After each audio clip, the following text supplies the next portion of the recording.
Okay.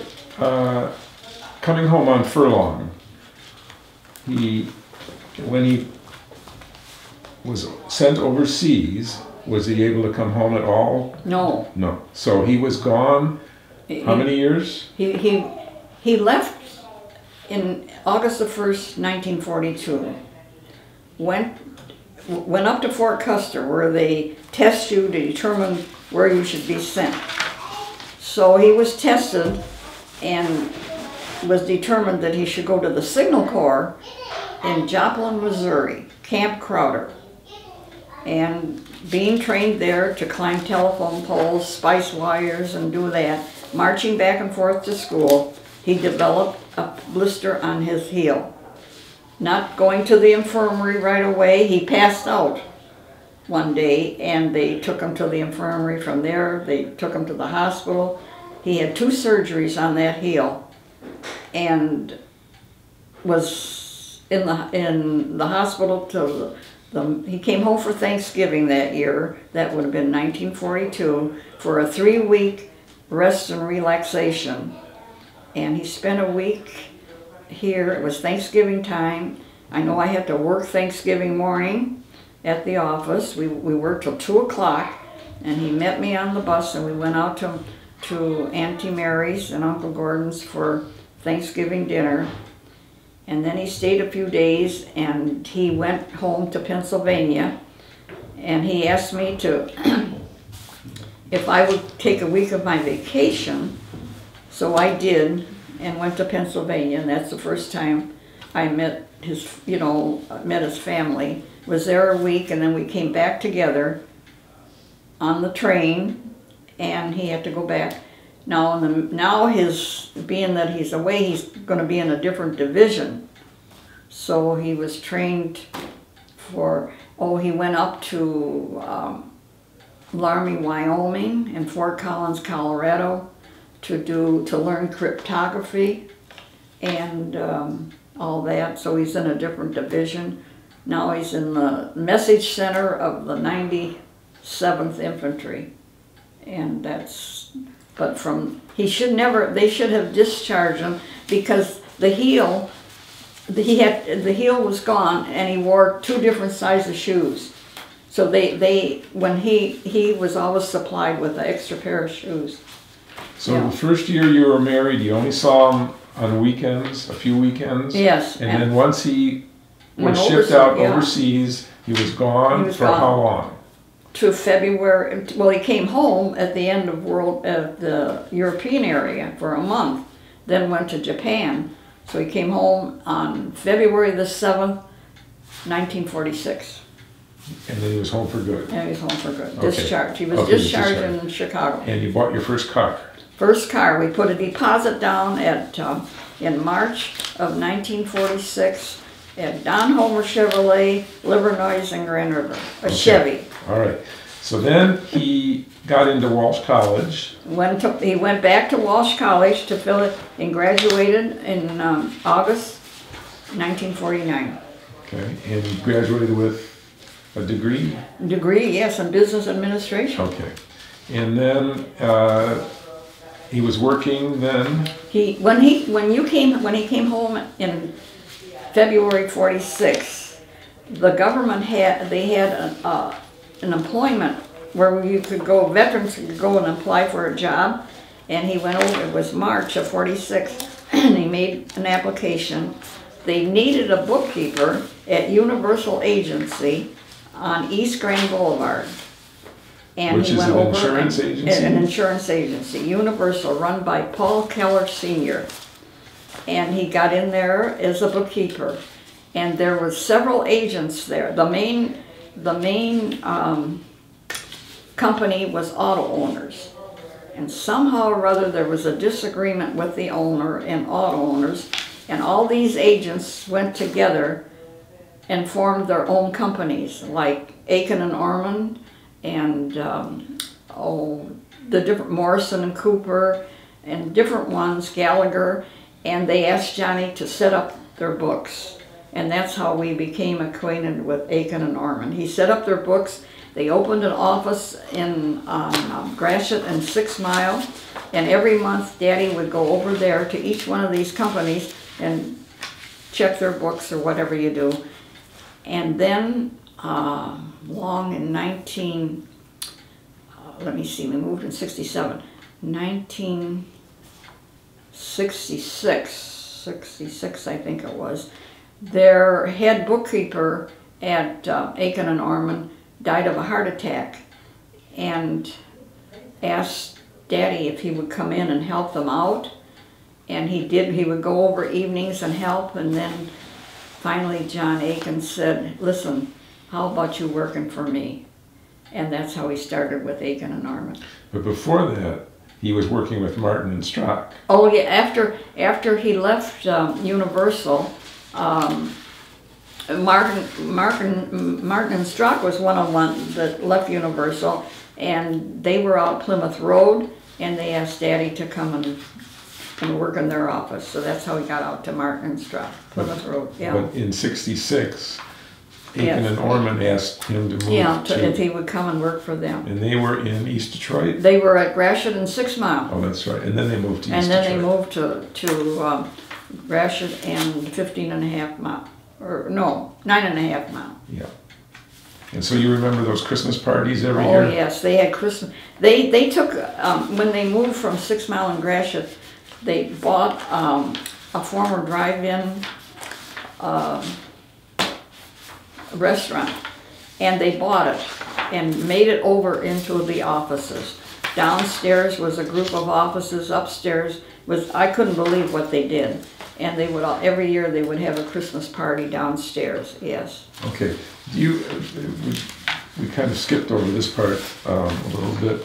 Do you remember, you talk about, or you have memories of going on vacation out west? Yes, we went up, we took a vacation in 1950, August 1950, and went out west. Started out west, my mom and Daddy and I, and our first stop was Springfield, Illinois, where we stayed overnight. The next stop was St. Louis, Missouri, and we met up with an Army buddy of Johnny's that lived in Ferguson, Missouri. When I heard Ferguson, I thought, that rings a bell. I've been there. Harold Koneman and his wife and his mother. And we went to the ball game, then we went back there for supper and visited with them. And then we went and stayed in Mark Twain's town. What's the name of Mark Twain's town? Hannibal. Huh? Hannibal, Missouri? No.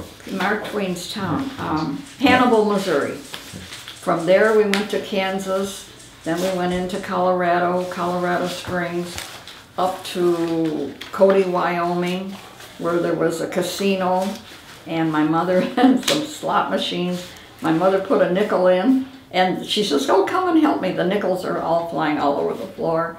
We went into Yellowstone, stayed there 2 or 3 nights, and came home through Nebraska, stayed at, visited Boys Town, had lunch there, and then on home. Okay. So give me your memories, or what you remember about how my name was chosen. Okay, how your name was chosen. This was Daddy's. He wanted John Thomas Johnson. Thomas is named after his uncle that had a farm, and he would stay sometimes during the summertime on his farm helping him, and he was very close to him, and you were going to be named after him, but you were going to be called Tom, and that's how it was started. Okay, memories of how Robert's name was chosen. Robert's name, I wanted it to be Peter Joseph Johnson. Joseph after my dad, but Robert said, or Daddy said, no, if he's called Peter, he's going to be called Pete. I says, no, if you start out with Peter, it'll be Peter. No, he says, we can't have that.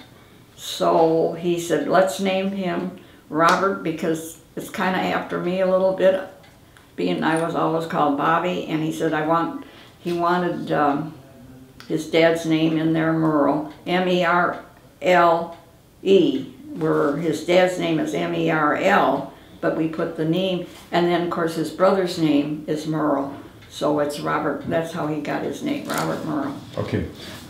What do you remember about the reason that we moved from Detroit? The reason we moved from Detroit,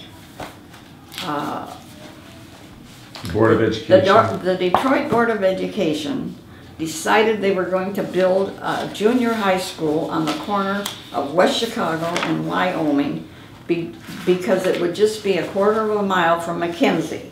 And the buses would be coming in all directions, and they would gradually go up to McKenzie. So they needed the land, and it involved 118 homes and some businesses on West Chicago. And the 118 homes was 5 rows of homes, and ours was the 5th row. The neighborhood, it was a great neighborhood. You didn't lock your door, you knew everybody. Anybody that was sick, my mom was there to help them. That was another thing. I don't know how many times she rode in an ambulance with somebody to go to the hospital. Anyway, they were very upset about it. They decided to get a lawyer and to fight it. Well, there was other land they could have had, but they wanted that corner because of McKenzie High School. So we saw the jury. We went to the old courthouse. We saw the jury picked, you know, and went through that.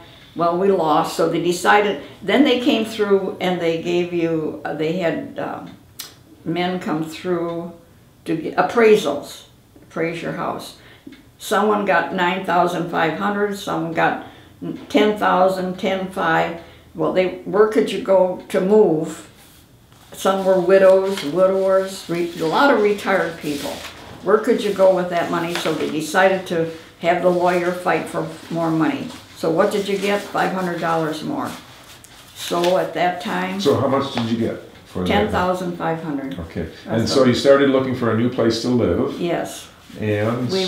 Daddy went to, got a hold of a real estate agent, showed him a house in St. Clair Shores, 25 years old, $25,000. We looked in Warren, we looked in Harper Woods. I remember going over on a Saturday afternoon, and I'm thinking, oh my gosh, this is so small. $21,000. So our good friend Leroy Roche, he in the meantime is an engineer at Chrysler, was transferred out to Marysville. He says, Johnny, why don't you look in Fraser? So it was a Saturday afternoon in April. We were downtown at Hudson's. He says, let's go find Fraser. Okay, we found it. We drove right through, and where is it? One stoplight. So we come somehow or other down to Garfield, and we see a sign up in the air, you know, a builder's sign, a light. So we followed it. We came down Hammond onto Rhodes.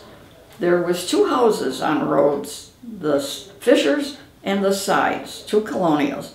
Across the street, there was the Campbells was being built, the Daly's was being built, and that's all. We went down to the corner, and there was a ranch in the framework, and there was boards to walk up in, and we walked in, and well, this is this, and this is that, and so then we went on down, 2 more houses. The Petzes and the, what was the next door? They were together, and that's the only houses that was on Festian. So we got to the model, Festian and Garfield, and went in, and Mr. Petz and the other man said, here comes a couple of lookers. And so we looked, they showed us, the salesman was there. His name was? Andy. What a nice man. He showed us the brochures, and we looked them over and came home, and because Johnny is now working at that time, they had moved to 9.5, no, they hadn't moved yet. They were at 6 Mile and Gray. So he was coming back and forth, and Andy said, you know, Mr. Johnson, the price is going to go up. If you put $25 down, we'll save the price. he calls me up and he said, I put $25 down. I said, that's just a gimmick to get your money. I wanted to go to Livonia so bad, and so did he, because that's where our Holy Cross was, that he was on the building committee. A lot of our friends were there. But because he was working at 6 Mile in Gratiot, driving 696, he says, I can't do that. We got to go east. So anyway, he put the $25 down. A little time passed, and Andy calls up. He says, you know, I think you should pick a lot out. And he had already picked a lot. It was going to be the third lot from the corner. And Andy said, is there any reason you want that lot? And he says, no. The reason he took Rhodes is if you come down Festian, you go up. And he felt, we're going to be higher. So Andy says, well, why don't you take the second lot? I'll put a Colonial on the corner, and then you would be Ranch, and then Colonial, Ranch, and Colonial. So he says, okay, we'll take the second lot. So that's how we got here.